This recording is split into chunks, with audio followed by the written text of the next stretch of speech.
no helps in those days. I mean, now you could just get on and Google, how to get published or whatever. Didn't have a clue. So what I did was pick up one of these books. I think it must have been a Signet. I looked inside the front cover and found an address. It was in Canada, so I thought, great. So I just bundled up my whole manuscript with a cover letter that was about 5 lines long, more or less saying, I've written this, wondered if you'd be interested in publishing it. And off I sent it. Well, I had a letter back after just 2 weeks saying, well, sorry, this is just a distribution center. Someone there had read it and liked it and sent it on to New York. And then Hilary Ross, who was editing all these Signet Regencies at that time, she got it. And very soon afterwards, I had a call from her saying she liked the book and she loved it and she wanted to give me a 2-book contract. That was the voice of Mary Balogh, author of hundreds, 30 years of Regency romances, from the Signet line, where she wrote Regency categories, through longer single title Regencies and historicals. You're about to hear a conversation about the early days of the Regency, and we hope you love it. This is Fated Mates, everyone. I'm Sarah McLean. I read romance novels and I write them. And I'm Jennifer Prokop, a romance reader and editor.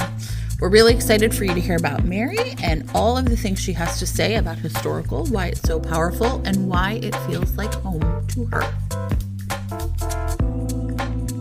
Well, welcome, Mary Balogh, to Fated Mates. We are so thrilled to have you with us. Every once in a while, we read a book that one of us thinks is like one of the greatest books there is. And we did a deep dive episode on your short novel, A Matter of Class, because it is one of my very, very favorite romances because of the structure of it. And maybe we can get into that in a little bit. But welcome. We're so thrilled to have you. Well, thank you. I'm thrilled to be here. So, Mary, one of the first questions we'd just love to hear is, tell us about how you came to romance, either as a reader or a writer. I always wanted to write from childhood on. I used to write long, long stories when I was a child, and that's what I said I wanted to be when I grew up. When you grow up, of course, you discover you have to eat. So I became a teacher, and then I got married and had a family. So I was in my early 30s by the time I thought, well, if I'm going to write, it's now or never. I had no idea what I wanted to write. Yes, I can remember how I decided on romance. I opened a cornflakes box once in the morning, and there was a complimentary copy of a Harlequin romance in there. What? In a box of cereal? In a box of cereal. It was called No Gentle Possession by Anne Mather. Anne Mather, one of the greats. Anne Mather. Yes, So yes. this was a while. Tell us, give us a sense of when in time we're talking about. This was back in the 60s, late 60s it would have been. Right. Yes. God, can you imagine if somebody bring that back, please. I will buy any box of cereal with a romance novel in it. I'd been taught to sort of despise romance in general, and certainly Harlequins. And I can remember holding the book over the garbage can and thinking, I've got it, so maybe I should just read it and see what this is all about. And I was absolutely enchanted and went on to read more. So then I knew I wanted to write romance, and I tried writing a couple of contemporaries and fired them off to Harlequin, thinking this is easy, because they were both rejected, as they should have been. And then I had a year off from teaching for a maternity leave, and I decided to read my way through a grade 11 reading list. I was teaching English. This was put out by the province. It was about 6 or 7 pages long, single-spaced list of books. And one of the books on there was a Georgette Hare. It was Frederica. Mm-hmm. I never read Georgette Hare. How she could have got by me through my youth and my 20s, I've no idea. But anyway, I read this book and oh my gosh, I fell in love. I just had this strong feeling of nostalgia as if this was where I belonged as a person. Yeah. And then it just struck me like a mallet to the head. This is what I should be writing. This is what I want to write. So we've talked about Hare before on the podcast. We've talked about her. Obviously, she's inspired a lot of us as writers. Yes. Prior to Hare, did you read a lot of historical fiction, or, were you an Austen fan or a Bronte fan? I mean, had you come up through those kind of doyens of historicals? During my teens, I read just about every classic there is. It amazes me now to look at a list of all the major classics and think, yeah, I read that, most of them. And most of them I read during my teens. So yes, I came across Austen and Scots and the Brontes. But it was Hare who really lit the fire. Yes, yeah, because and it why? was more contemporary, perhaps.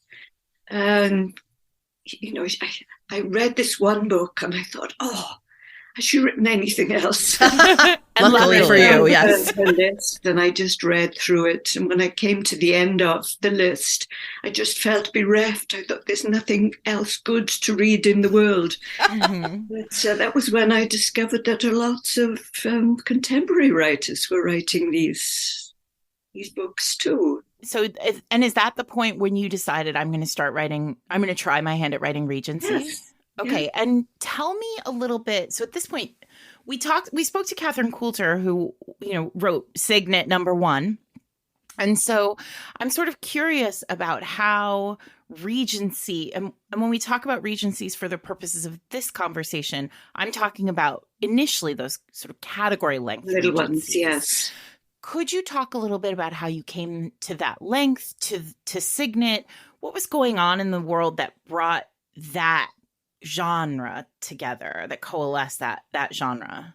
It's hard to imagine a world without the internet. It's true. Computers, without any particular contact with the outside world except newspapers and television. So I knew nothing about the genre. I'd gradually discovered there were lots of books similar to Georgette Harris and started reading them. But when I wrote my book, I just wrote my book. I wrote what I wanted to write. Yeah. And it was only after I'd finished writing it that I thought, okay, now what do I do with it? And there were no helps in those days. I mean, now you could just get on and Google, how to get published or whatever. Right. I didn't have a clue. So what I did was pick up one of these books. I think it must have been a Signet. I'm not sure. Signet Regency. Looked inside the front cover and found an address. It was in Canada, so I thought, great. So I just bundled up my whole manuscript with a cover letter that was about 5 lines long, more or less saying, I've written this, wondered if you'd be interested in publishing it. And off I sent it. Well, I had a letter back after just 2 weeks saying, well, sorry, this is just a distribution center. Oh, no. Did they send you your manuscript back? That's a lot of work. Someone there had read it and liked it and sent it on to New York. And then Hilary Ross, who was editing all these Signet Regencies at that time, she got it. And very soon afterwards, I had a call from her. The phone call. Oh my gosh. And she loved it, and she wanted to give me a 2-book contract. Amazing. We talk all the time about how, you have to have a good book and you have to, that's really all you can do. And really, honestly, stories like this are proof that there is so much luck in it too. Just luck. The right person picking it up at the right place and then choosing to mail it on. It's just amazing. That's amazing. What a story. The stars were aligned in the perfect way. Absolutely. If I tell that story to a group of would-be writers or writers who haven't yet been published, you can almost see them turning purple in the face, How could anyone have that sort of luck? No, right. It's true. It makes it all just seem like a miracle that any of us ever get read. It does. So then you're with Hilary at Signet. And you're with Hillary at Signet in the heyday of Absolutely. I Regencies. think Catherine Coulter was just maybe moving away into historicals, but I had read her Signet Mm-hmm. Regencies. And still there at the time were Barbara Hazard, um, Edith Layton, Oh my Joan gosh. Wolfe, Mary Jo Patney, Sure. Mm-hmm. and I And could go on. and at this point, are you interacting with these other writers? Are you finding community with these other Regency writers, or are you just sort of in Saskatchewan doing your thing? Yes, yes. This was the time before. This was the early 80s. So this Right. was in um, what was I about to say? Anyway, no internet, no communication. Right. And no, I didn't contact any of these people. But again, I was fortunate enough with my very first book to win the Romantic Times Best New Regency of the Year award. Got it. And I went to New York. I took time off from school and I went to New York to the Romantic Times convention and, to receive this award. And that's where I met all these, I couldn't believe it, all these goddesses. All these people. Yes. Wow. And then we formed a pretty close group. But the only way we communicated was through snail mail. We wrote long, long letters to one another. Amazing. This week's episode of Fated Mates is sponsored by Stephanie Rose, author of The Marriage Solution. Listen, as you can tell, everyone, this is not just fake dating. This is going for putting a ring on it, which is instead of just like we should date for romance reasons, we need to get married for health insurance reasons. So, so real. Right? So we have Julie and Landon have been best friends since they were in college for 20 years. So this is also seasoned romance for folks who like that. They're in Vegas. All of a sudden in the Bellagio, he drops down on one knee and proposes marriage because he's like, look, we've been friends forever. You can have my health insurance. You'll go back to New York. I'll go back to where I'm from. It'll just be literally a marriage of convenience.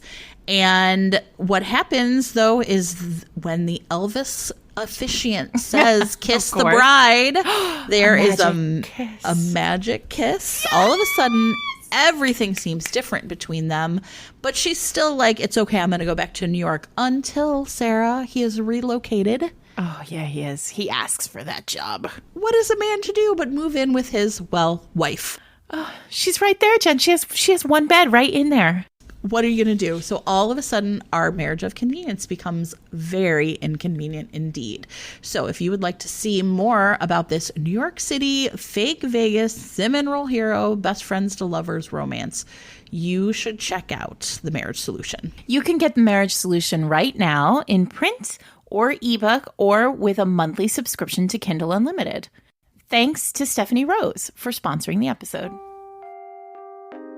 When I started writing, I signed with Carrie Farron at Avon, and Carrie is famous for giving her authors a list of books to read when they sign on to the list, to her list. And at the time, I had read several of your big books, your sort of single title, obviously, but she is a huge Mary Balogh evangelist. She is your biggest fan.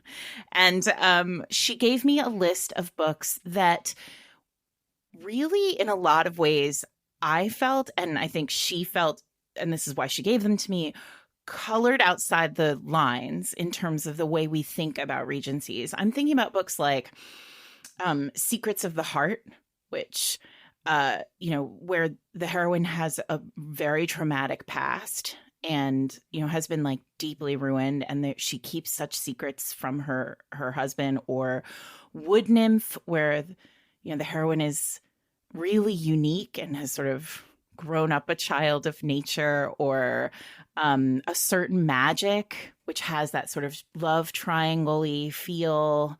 And I wonder if you could talk a little bit about writing those books were you aware of the idea that they were rule breaking in a lot of ways, or they were maybe not rule breaking, but groundbreaking, or maybe establishing sort of a broader space for romance? Or was it just sort of, this is just how you write?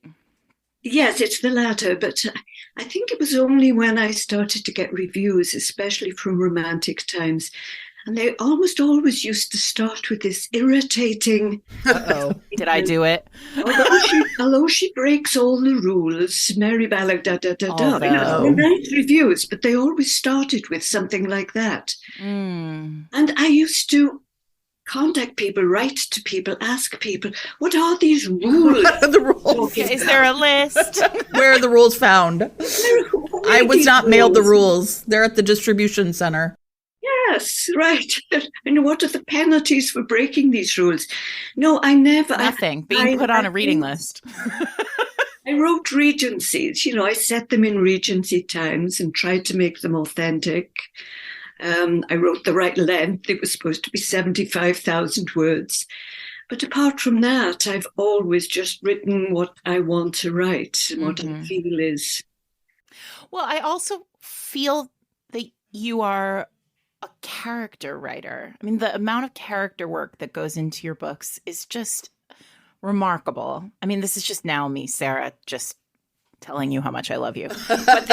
But I wonder, I do think, we've talked a lot on the podcast about it feels often like there are two kinds of romance novels, right? There's obviously all romance novels are about character, but there's the character book and then the plot book. Yes. And you are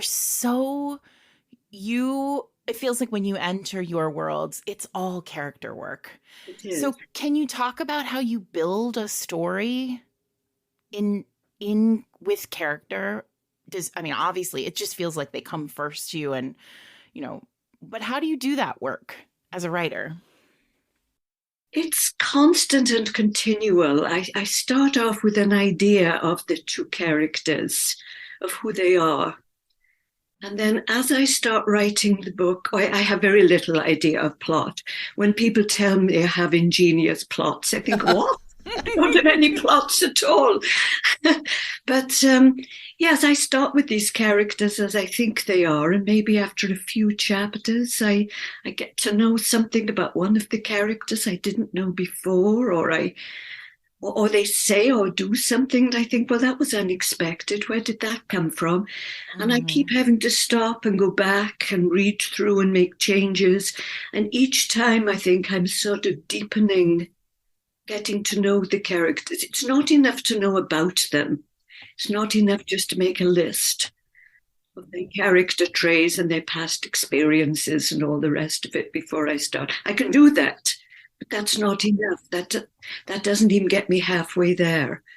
I just, I have to become the characters.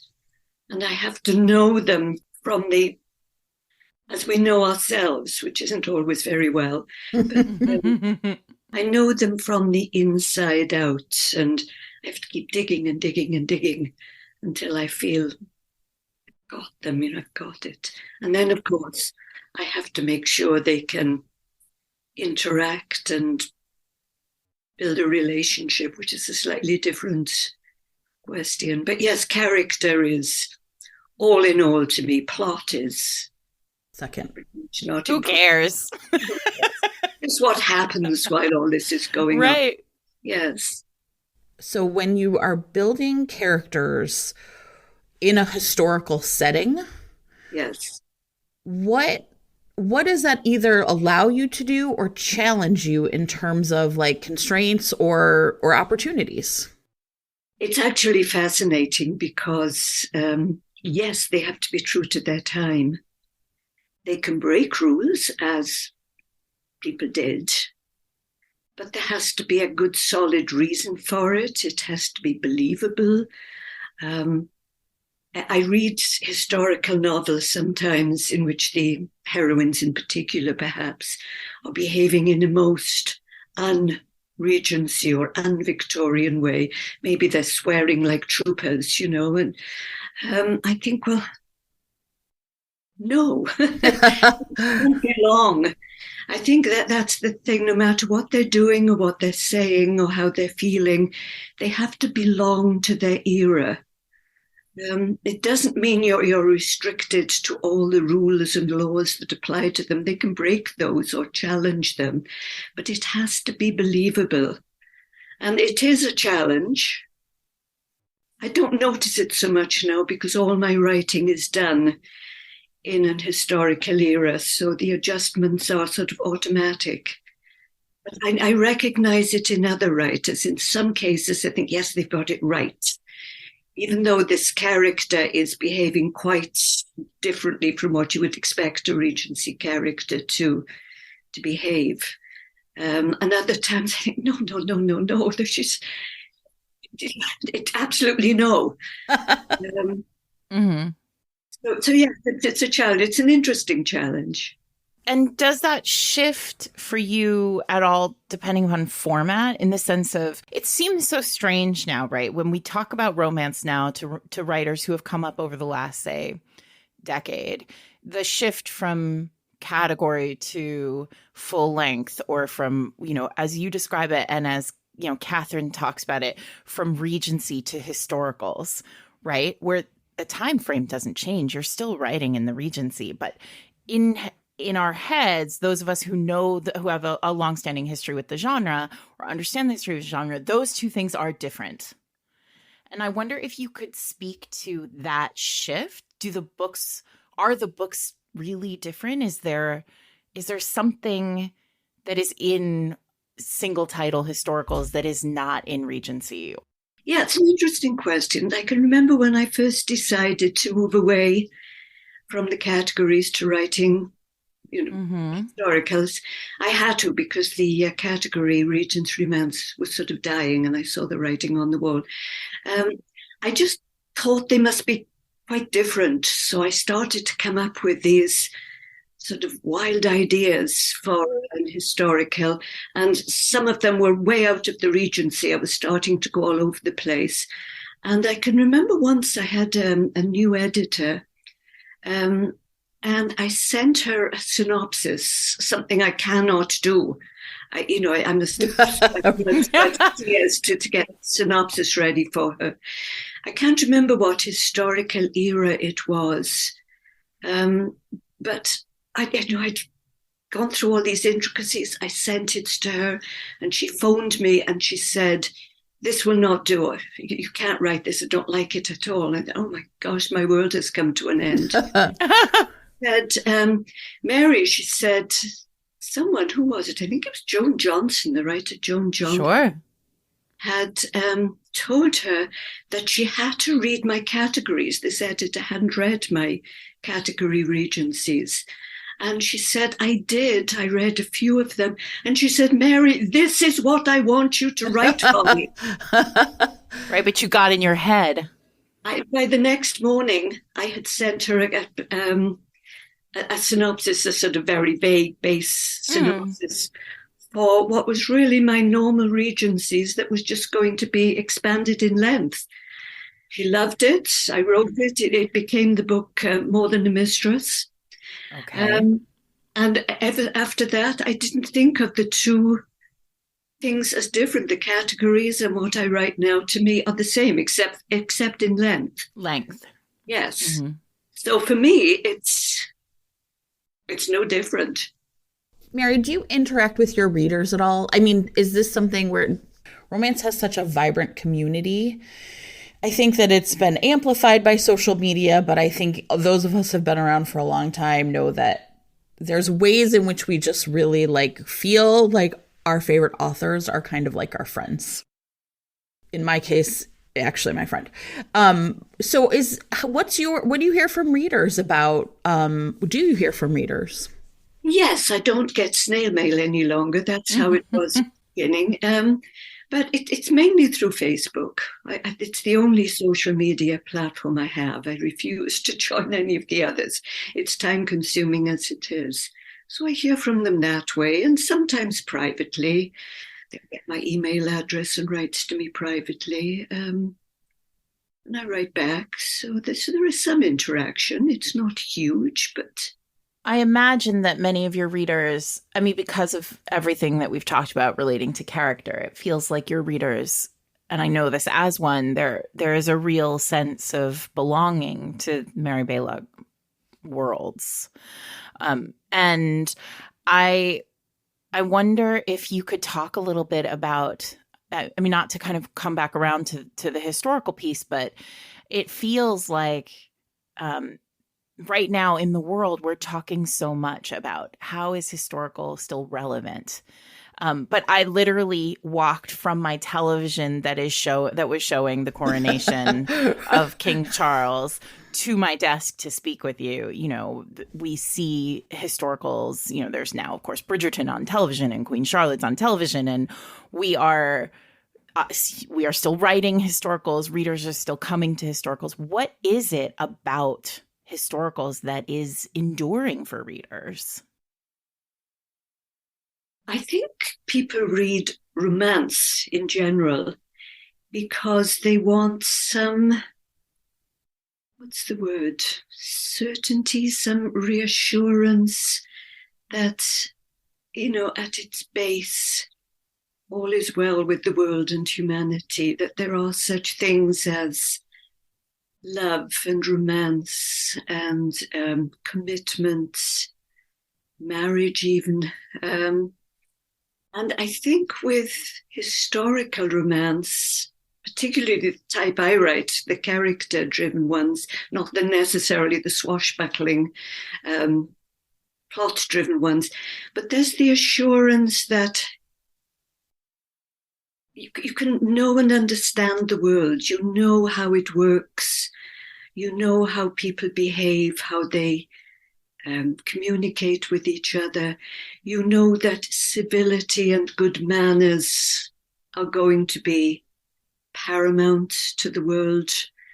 There's a sort of certainty about it. And I think once people come into my world, for example, they know what to expect, and they know that things work the way they're supposed to work, even if there is some rebellion and some conflict, which there has to be, obviously. But I think maybe it's that.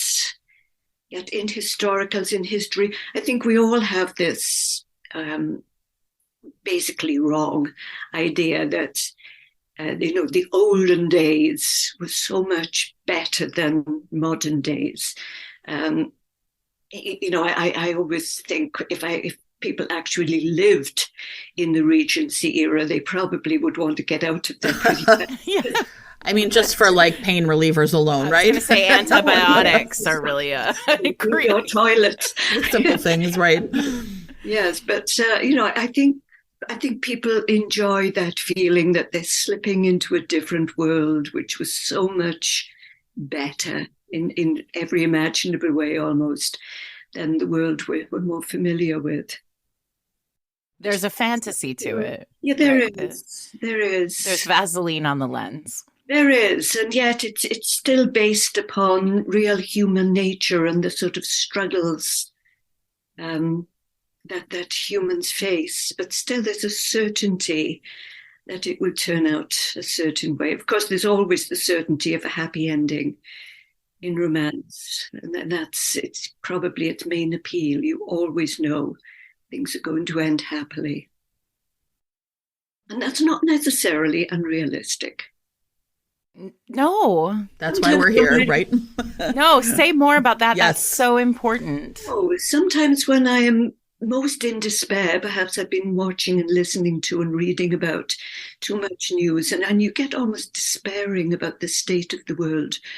And then I pause and look around me at my quiet home, my quiet community, and my family, and I think, I'm happy. I'm at peace.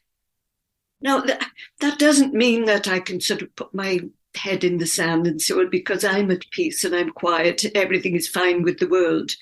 Or, you can't lose sympathy with people who are really suffering. But it sort of grounds you into the fact that the world of the media is as unrealistic as the world of romance books on the opposite extreme. more unrealistic in many ways, because the media only pick up on the terrible stories. Right. They're selling a different kind of ending. Yes. It's like the miserably ever after, right? Terrible. Yeah. But most of us think that's the real world. It's not, any more than the world I'm living in or the world of romance is the real world. It's a mixture. Right.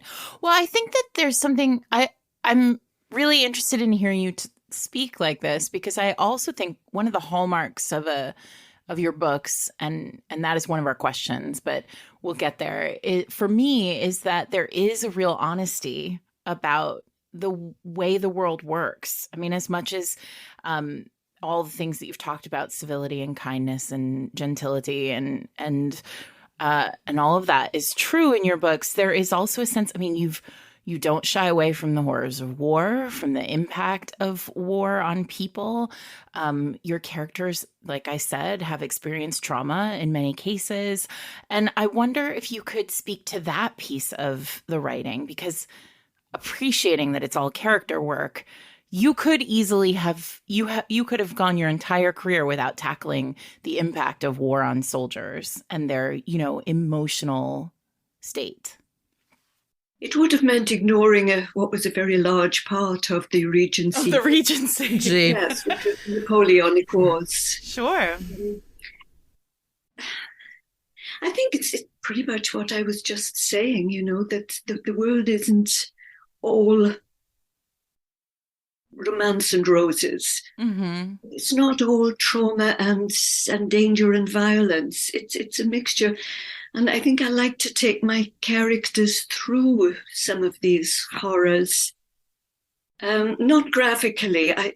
Particularly as my career has progressed, I've included less actually sort of on-camera violence. Secrets of the Heart, you mentioned, for example. It's a book I would never write these days. And it's a book I can't enjoy reading now, even though I wrote it. It's just too dark. No, it's very graphic. Yeah. But I think it's necessary to show how people can just rise above the most terrible things that have happened to them. In my Survivors series, which takes 7 characters who suffered variously from the Napoleonic Wars, but each of them individually can work through their traumas and the results of it to become whole, not physically whole necessarily.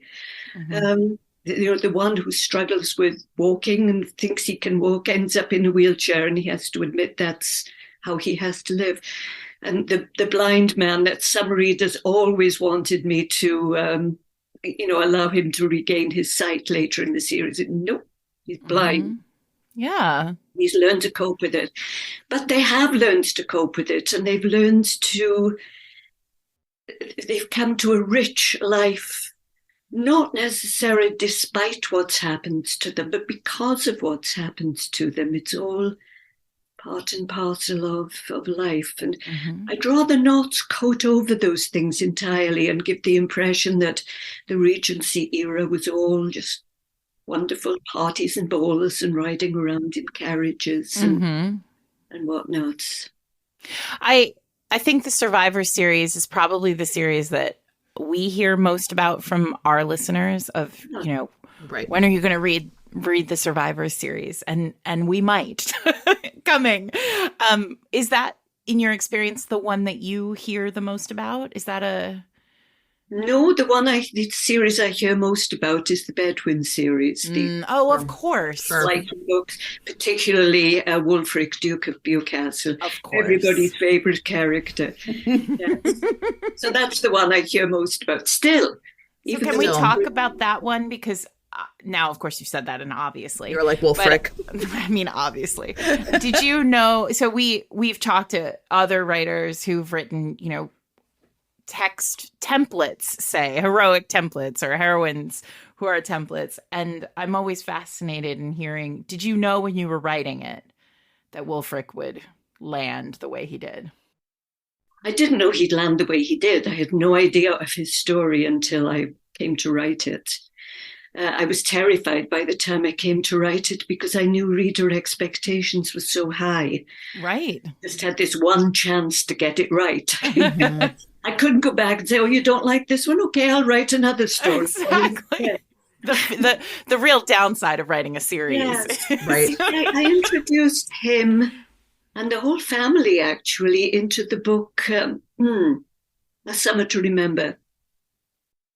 And they were just sort of invented as a sort of horrible, troublesome family that, got in the way of the love between the hero and heroine. But as soon as I created them in that book, they tried to take it over. Mm-hmm. Having to unwind a few chapters and saying, no, this isn't your story. You're just a peripheral, nasty family. And, I had to make this pact with them. You stay out of the way in this book and I'll give you your own books. So I did. And of course, Wulfric was at the head of that group, this cold, silver-eyed aristocrat. Yeah. I did know at the start that he was going to be the culminating. Oh, everyone did. Everyone else did, though, Mary. I didn't have a clue what I was going to do with him. And so, but I mean, obviously, once you're in the story of the family, it's clear that he has to have his own book. But also, I imagine, readers must have just been clamoring. Oh, yes. Yes. This week's episode of Fated Mates is sponsored by Megan Frampton, author of His Study in Scandal, which is a part of the School for Scoundrels series. I'm so over the moon about this premise. The heroine, Alexandra, Duchess of Chelmsford, has lost her husband and she is really fine with it. The only problem is that she now has to pretend to mourn her husband, who squandered her fortune and never bothered to give her the time of day. So terrible. You know what I think should happen to that guy. Anyway, she's like, I'm beautiful, I'm clever, I'm brilliant, I'm funny, I have all of the qualities. I'm going to cut up my morning gowns and take myself to this sex club that I heard of called the Garden of Eden. I couldn't love anything more than I love that. Where I'm going to have anonymous pleasure with a man who tomorrow I will never think of again. Now, if this was a contemporary, she would find out that tomorrow, that's her new boss. Well, he's not her new boss. He might actually be worse than her new boss because the entire tone is suggesting that he would be the absolute perfect match for her currently unmarried stepdaughter. Whoa. Yeah. Yikes on bikes. So his wealth would save the family fortune, but there is a problem, and it is that Theo has absolutely no interest in Alexandra's stepdaughter and all interest in Alexandra herself. So what is she to do? I think we're going to have to read this book to find out. It's going to work out okay, I think. Megan writes a great, fun, frothy book. This one, you are going to tear through it. It is going to be a delight. And go get it right now. So His Study in Scandal, of course, is available everywhere books are sold, including audio. You can find out more about Megan. She has a Substack, meganframpton.substack.com. She's on Twitter at MeganF or on Instagram at Megan Frampton Books. Thanks to Megan for sponsoring this week's episode of Fated Mates. Mary, can I return to something? And this is like, Sarah probably saw this coming. So you were talking about the Survivor series, and we have talked extensively with many writers about the contemporary romance of the 80s. Many of the heroes were from Vietnam. Mm. And we've talked a lot about kind of the transition from like those Vietnam heroes to like the romantic suspense heroes of now that are all like Navy SEALs and stuff. It's been a very interesting journey. When you think about writing like characters who are suffering from the Napoleonic Wars at a time when, in your generation, in my parents' generation, so many men were coming back from Vietnam, especially in America. Obviously. What do you see there being? Was there any sense of you like writing to sort of in a historical in that way as an echo of that? Or just no, just it was really driven by history.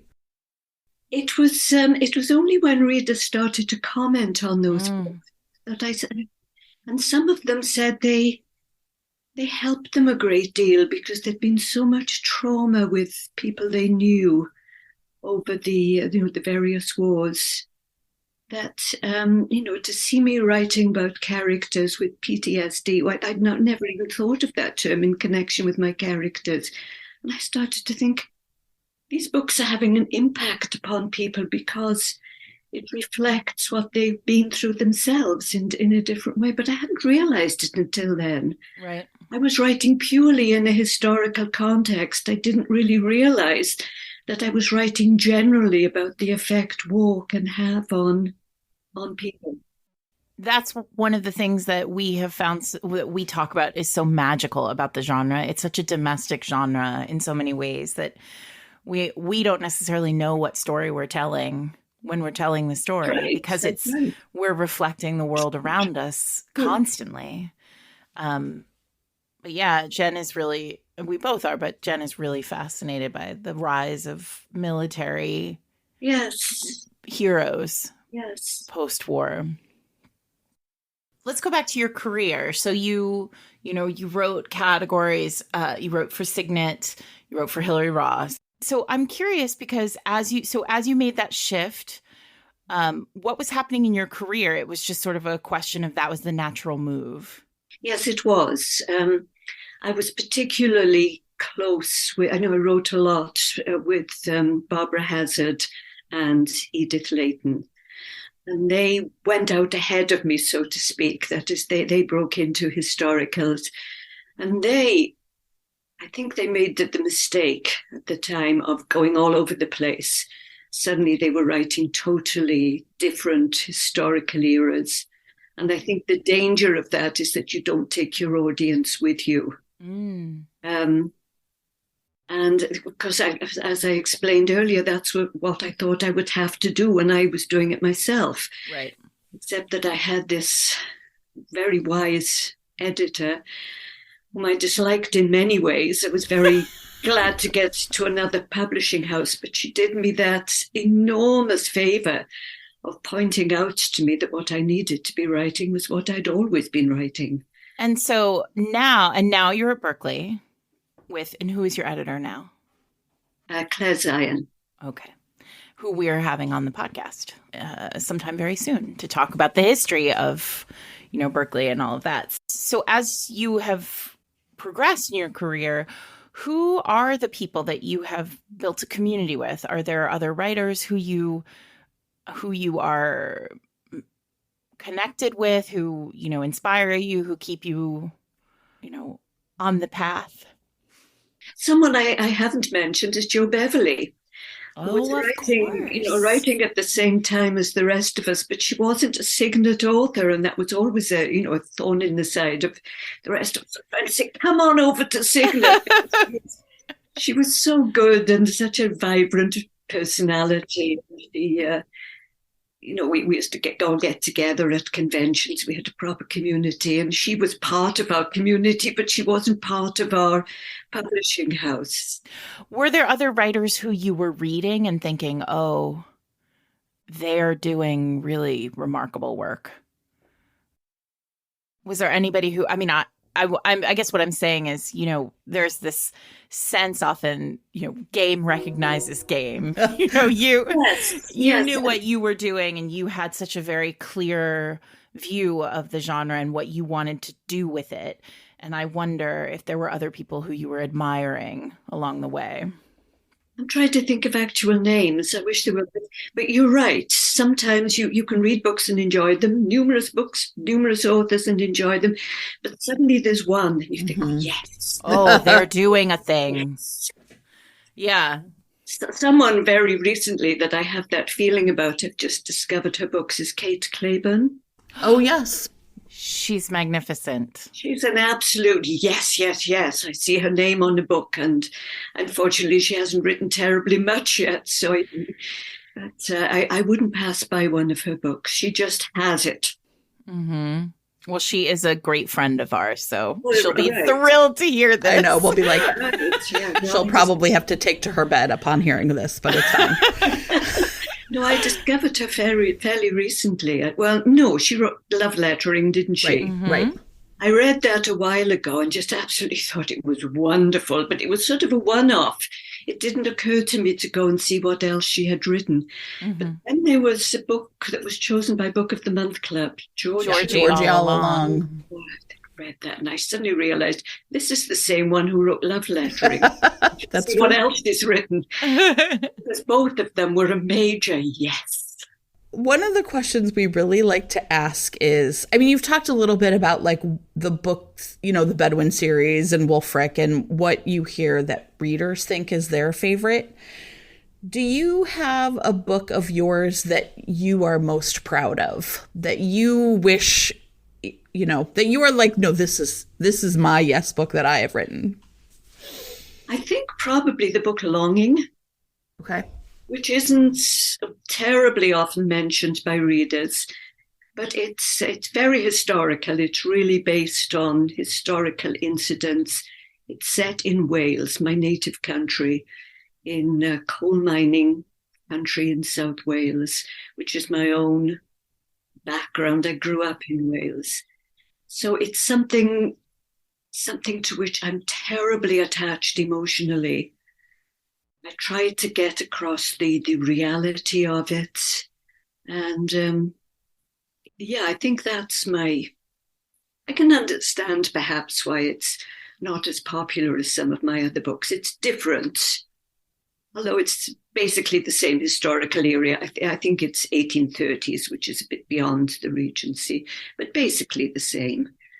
I think personal. Yeah, and because personal. I've got that emotional attachment to it. It's my Welsh book. Yes. What do you think are the hallmarks of a Mary Balogh book? Like, what are your readers going to get when they pick up one of your books? They're certainly going to get a story that it's not going to be swashbuckling is the word I tend to use. It's not going to have a sort of vast and intricate plot. I can understand why some people don't like my books too much because they may find them very slow moving. But you will get character, you'll get real in-depth study of character, individual characters in the hero and heroine, but also how that character and character development is impacting their relationship. They have to make a relationship that somehow takes both of them fully into account. And I think you'll find my books, they end happily, but I think they end realistically. I never try to write or try to convince readers that this is a happily ever after ending. It's a happy ending, but it's only going to remain happy as long as the characters keep working on themselves and keep working on the relationship. So I think you're going to get strong doses of reality as it relates to character.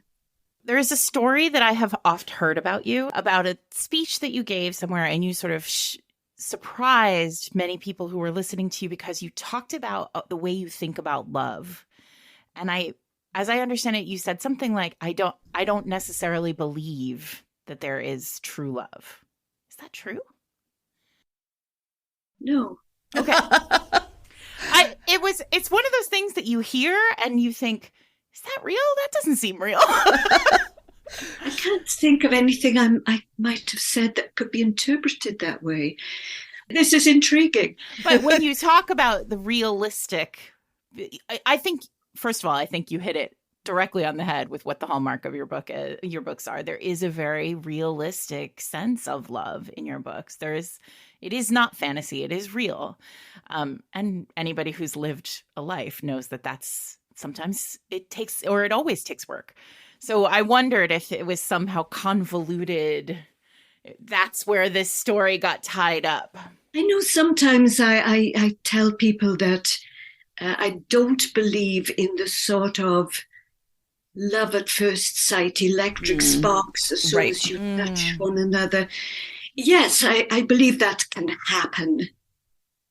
But to take that as a starting point and have the characters behave that way throughout, whenever they touch each other, there's this electrical connection. I think that's stupid. or at least it's well, not. It's also not great. It can happen, but it's only, it's not love. That's chemistry, right? Yeah. Chemistry, it's not love. If you want to bring those two characters together, you have to do the work. Yes. And I think that's what I very often call it. I call it a lazy way of writing a love story, because that's not love. It can be a starting point. And I think it maybe has happened in a couple of my books, but it's only a starting point. Right. You have to write a love story and you've got to do the work. You got to do the work. Which means it's never that easy, right? And it has to be tested. It can't be. Yeah. So it may be that sort of thing, perhaps. Yeah. People heard. Well, I'm glad we cleared it up here. Well, and I certainly believe in loving all. I would hope so, Mary. Well, for what it's worth, I never believed it. So. Mary, one last question, which is when you are working now, or like the things that you're still working on, like I'm always really curious, like in a long career, how do you keep yourself interested, or is the process still the same? Is it still just like characters that come to you? How do you sustain a long career writing romance? I think it's because I write character books. And if you think about people, there are no two people who are identical. Sometimes I'll get an idea for a hero or heroine and I'll start developing it. I think, oh, I've done this before. I've used this heroine before. I've used this hero before. And I think, no, I've used someone similar.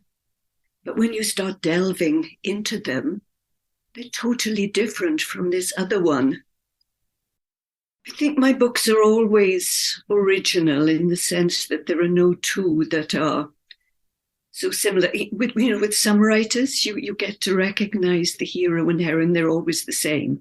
They're just in different circumstances. With me, they're always different. And I think that's part of the interest, to delve deep and discover that, this character that I thought at the beginning was so like the other character is actually a totally different person. And that's the joy of writing, to bring this out. To each character is fresh. I freshly discover them. The people I thought I knew at the start but didn't. I think and I love the Regency world. When I start writing and sink into that world, I think, home. So, I was going to say, have you ever thought about writing contemporary? Not since those first two books I ever wrote. No, I remember once I had to write a time travel book novella for an anthology. And so I combined the two characters who kept slipping back and forth from contemporary to Regency. And I tell you, when I was writing the contemporary parts for it, it was absolutely murder, hell. No one can see your face, like, but it looks terrible. This sounds like a terrible idea. I didn't know. It was almost as if I'd never lived in this age. I didn't know how they behaved or talked. What do you do with a cell phone? The man was driving a car down from England to Wales, and I didn't even know what sort of car he would have been driving or how long it would have taken him to drive there. And when I got exactly what kind of horses he would be using.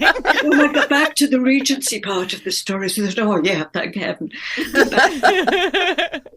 That's amazing. Yes. Oh, wonderful.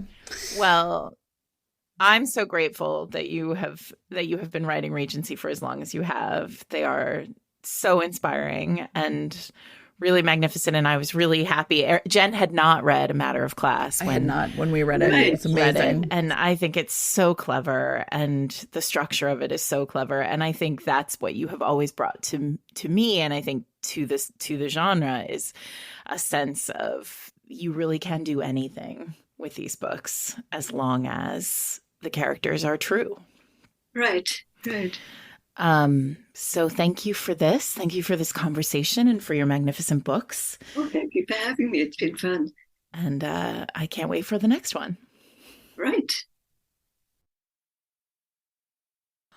Well, that was great. I was so interested in hearing her talk about how Regency just has always been it for her. Yeah, I think this is the first right? person we've spoken to who's like, I never, ever considered anything else. Like, Right. Well, and also I think there's a lot of ways, especially now that we see authors as being like, I can do anything, right? I can write paranormal, I can write historical, I can write contemporary, and to have her, like, especially when she talked about, like, I don't know what kind of car anyone could possibly drive. I've never even seen a car. What are cars, right? Like Lachlan. She's like Lachlan of, from A Hunger Like No Other, only. Oh, that's a deep cut.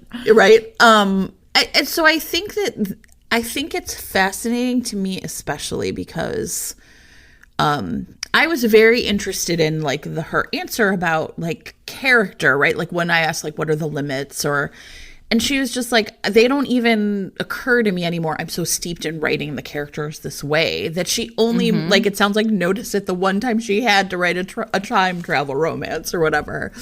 So that's the part that's really fascinating is, Well, it's also interesting because I think she talked a lot about how like there's truth in Regency, right? Yes. And I think there were a couple of ways that she tackled that, and she talked about authenticity and truth, and some of them rung really true to me. Like there is an authenticity in Regency because it strips away so much of the trappings that we are left with this sort of the pure character. Yes. Right? Where we're left with gentility and like civility and kindness and, all the things that we sort of hope for in our fantasy world for today. What was interesting to me was that she framed her books as, character work, sort of thinky books versus swashbuckling historicals, right? Like the two are separate and they do different work. And it does feel like Mary Balogh is in her world, right? Like she has created the truth of the Balogh universe. And that's really fascinating to me. Her heroes were in the swashbuckling world if they were in the Napoleonic Wars. Yeah, but she doesn't think about it that way. These are not war heroes like Elizabeth Hoyt war heroes. No, exactly. Like instead, it's like, that was literally damaging, right? And so I don't know if that makes sense, right? So instead, it's like, what is it? It's that authenticity, right? Like I know you love it when we talk to people about writing military heroes, like heroes who've returned from battle. Right. And I think the way that she thinks about authenticity of character, like vis-a-vis trauma, is really interesting. I was really fascinated in hearing her say that she would not write some of the books that she had written in her early career. Really interesting. So we didn't really dig deep on it, but Secrets of the Heart dealt with a couple who met. So the heroine is divorced. Her husband divorces her in the Regency, which is like virtually impossible. And she was, she suffered an immense amount of abuse, but prior to marriage, and she never told her husband or her partner or the hero why. And we see the trauma on page. Oh, and interesting. It makes me think a lot about, it was fascinating to hear her say, like, I wouldn't write that book anymore. Right. Like, that's not a book I would write again. And it goes back to what you and I have been talking about. I don't know if we've been doing it on the podcast or just in life. You guys, Jen and I basically only talk about romance novels. So It could happen at any time. There's nothing wrong with that, Sarah. No, there isn't. About like the threading the needle of how you write trauma, right? Because trauma is so present in so many of our lives. And I think one of the hallmarks of her books is that she never shies away from it. Yeah. Well, and I do think, and I think that's where, in this way, I'm very much in alignment with her. Everyone deserves a happy ending. But for me as a reader, when a character is being traumatized on page, what I want for them first is healing. Like, you know what I mean? Like, right. And, so it's like, if it's like addiction or if it's right, like, I'm kind of like, okay, so now I want you to be well. I want you to be able to take care of yourself first. Right. And then when you're in the place where you feel good about you, right? And I feel like that's a very, romance novels are not long enough to show me that whole journey, right? So I am, as a reader, pretty okay and prefer, right, picking up with, I'm at the point where the trauma's in the past, happened. Right? I'm now just the person I am that was forged in the crucible of that, and now I figure out how to live my life, as opposed to, I don't need to see it on page, right? So I think that's really, I was also really fascinated by that, like looking back and saying, I wouldn't write that book now.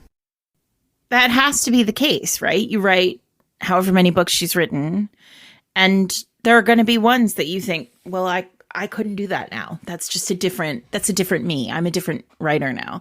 I loved hearing her talk about, I'm actually really glad I asked that question about at the end about like, is it true?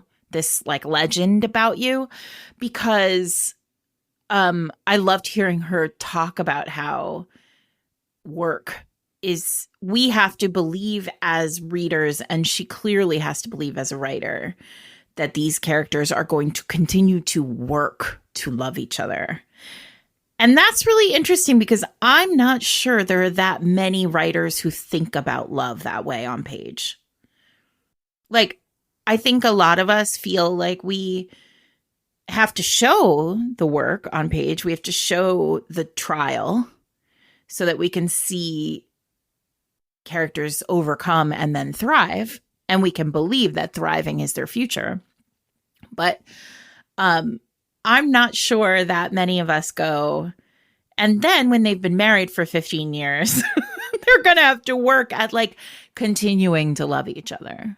I was fascinated by sort of her, of course she was like, of course I believe in love, but right. Like I also believe that, and I think this is what I find fascinating about romance. And it doesn't surprise me that a author who is so attuned to characters would say something like that, right? Because if you were a character person, right, as opposed to a plot person, you're what you had sort of suggested, then of course you would have to say people don't just like fit into each other like grooves, right? Like you have to, like there's that tension always of when you're with another person. And I think that's what's really interesting. Like, of course, a person who comes to it through the lens of character would see that like two characters, even if we can see that, they'll be great together, it's not instant, right?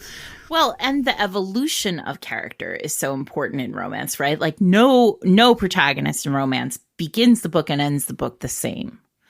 So there is always this, it is entirely plausible that every character in romance ends the book and then with another book would be a different character again. And so I do think there's just something remarkable there. It's something that you don't come upon as much in romances. I think, maybe, I don't know, maybe you should, but I think a lot of us, as you pointed out in the conversation, like we think about it as happily ever after, meaning like when you close the last page, you don't have to worry about it ever again. And I don't know, but I think that is a thing that she does really, really well. One of the things I've been thinking about is, as we talk to so many different people, and And this is maybe a question we should just like add to our stable of questions, right? I'm sure people have noticed, like, right, we have a standard set of things we're really curious about to hear from authors because we feel like we want to know their stories and like the history, their experience of like the history of the genre is, what does a happily ever after mean to you or mean to your characters, right? I'm putting that on the list right now. Because I do think it's a very different the way she talked about what that means versus, or from, and again, I think it's different for readers than writers, obviously, but, when I get to an end of the book where a happily ever after has been put on page, when is it that I don't buy it, right? You know what I mean? Or and so I think these are really interesting questions about the genre itself. And I think that there is a potential, obviously, for that to be expansive. That's going to be different for different people. But I was really interested to hear her talk about that. It was fascinating. Can we talk about getting a romance novel in a cereal box?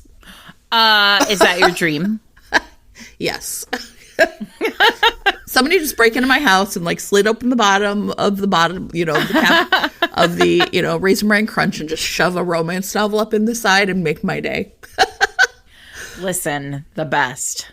And you know what? That's not the only time I've heard that story. Not the cereal. I haven't heard the cereal box story, but I bet it was right around that same time. Okay, so I met BJ Daniels somewhere at Nora Roberts's bookstore once, and she told me a story about how she didn't really become a Western, she's a huge Western star. We should have BJ on the podcast, but and she said she didn't really become a Western star until Harlequin decided to give one copy of her book to every person at like the Iowa State Fair.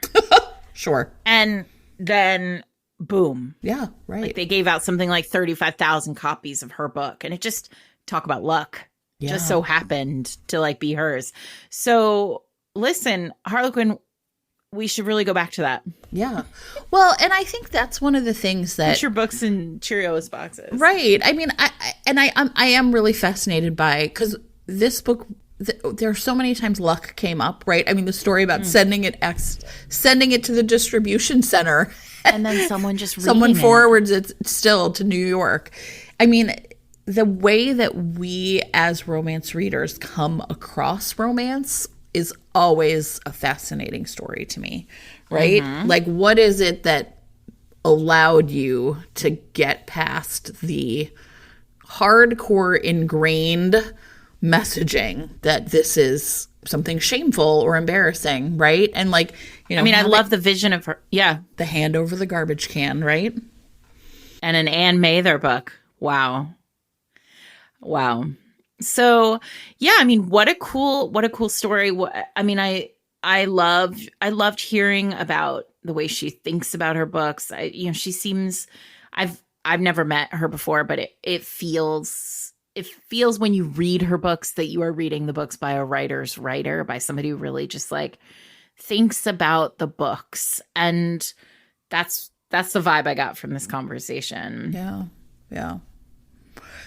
Obviously hearing names like Hilary Ross and Hare. I mean, yes, another person just drawn to Hare. And interestingly, the last person we spoke to who talked about Hare was KJ Charles. And I think there is a similarity between Mary and KJ in a really interesting way, because of the way they come at the time period as being like historically. It is important to them that the history feels real, feels accurate, historical, right? Feels, when I, for example, come at a romance at writing historical, it's important to me that history feels modern, right? And that's not the way she thinks. But I'm not saying that one is better than the other. I'm saying, like, again, it's like two very clear paths. Can we also talk about how we did not prompt her to say Kay Claiborne was great? Amazing, right? But it doesn't surprise me either, right? No, I mean, another character work, right? character work. And that's the thing that's also really fascinating too is, I also found myself thinking sometimes when we ask that question, I like to sort of predict in my mind, what do I think someone's going to say? Or if I am well versed enough in this author's work, sometimes I can see, right? Oh, this person has definitely read so-and-so. It's also very interesting to me when a person who only writes historical, right, clearly is reading contemporary, but is never, right? She got it in Book of the Month Club, right? Sure. She's not just reading contemporary, she's subscribing to Book of the Month Club. Right. So I was really, that was really interesting. Cool. Yeah. Time to everybody get out their copies of Wolfric, I guess, and hit that again, right? Yeah. Jen's never read it. So maybe we will do a deep dive. Maybe she'll be our first double dip. Now I know how people feel we recommend a mountain of books over the course of a year. And even I am kind of writing down on the side, putting that on the list, the list, right? Well, I literally, the second she was like, no, the book I hear the most about is the Bedouin series. I was like, oh, of course, it's Wolfric. Why didn't I say that? Anyway, listen, that was really fun. I mean, I love every one of these conversations. I love hearing people's stories. You all know that I have a lot of love for Mary Balogh's books, largely because they were, as I said on the podcast, delivered to me as a reading list. Because of character work, I'm sure, because I am a plot writer. So, needing to pull me in that direction. And so, yeah, just very cool. And these conversations, I have a lot of joy. Were you ever going to make your list public? Do you still have it? The list from Carrie? Well, she used to write them in the margins when she would read my manuscripts. Go read this. This is a tip for you, Jen. Oh, I do this all the time. I give people homework. And she used to write, she would be reading along and then she would circle a thing and she would write, think McNaught and then the name, or think Balogh and then Wolfric, so I don't have a comprehensive list. I just have marginalia. Right. So when I give my papers to someone to the Yale Library, like a Vincent Verga. I don't know why the Yale Library would want me. They've got Vincent Verga. I have a feeling they'll go to Smith. That's fine. We all know. Smith can have them, and somebody there in 500 years will go, look at this marginalia. Thanks for listening to Fated Mates, everyone. You can find us on Instagram at Fated Mates Pod, on Twitter at Fated Mates, on Tumblr at Fated Mates, and on Patreon. We would love for you to support our advertisers by buying their books, and support Mary Balogh by buying her books. So thanks, everyone. We can't wait to hear about your favorites, or maybe we'll just have a Wolfric appreciation post. Have a great week, everyone.